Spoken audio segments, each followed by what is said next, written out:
And the speaker this morning is Julie Siddiqui, interfaith specialist and equalities consultant. Good morning.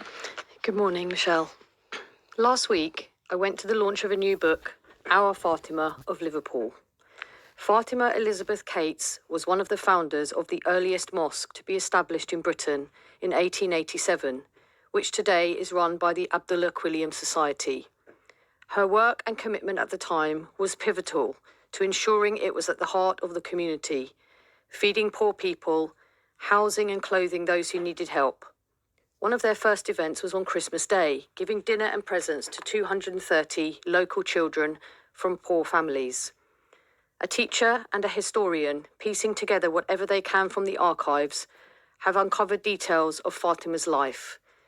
There is not much, but what they have found is fascinating and a story worth telling.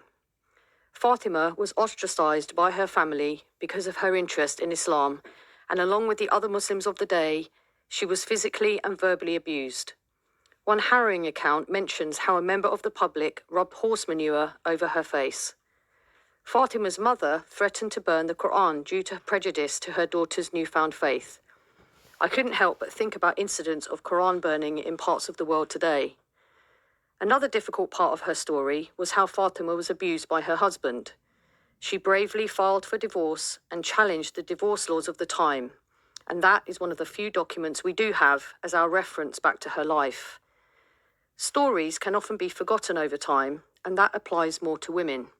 Indeed, Fatima's story has, until now, been lost in what some would consider to be the bigger story of Abdullah Quilliam, an influential Muslim convert of the day. The first word in the Quran is Iqra, meaning read or recite, and through the verse, Muslims are encouraged to read or recite in the name of your Lord, most generous, who taught humans with the pen what they did not know. And Prophet Muhammad taught that seeking education is an obligation on every Muslim. Learning about people who have over time become footnotes in history is important. A powerful moment at the launch was when Amira, a local woman from Liverpool, spoke of how she felt connected to Fatima as an inspiration to Muslim women today. Sitting with other guests, especially the local Muslim women there, it was apparent that they feel very proud to be part of Liverpool and that their heritage and current day identity are all woven together. Whatever happened to Fatima over 100 years ago still echoes today.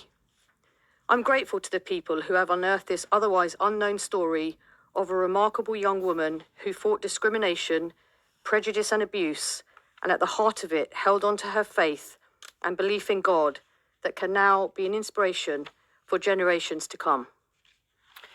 That was Thought for the Day with Julie Siddiqui.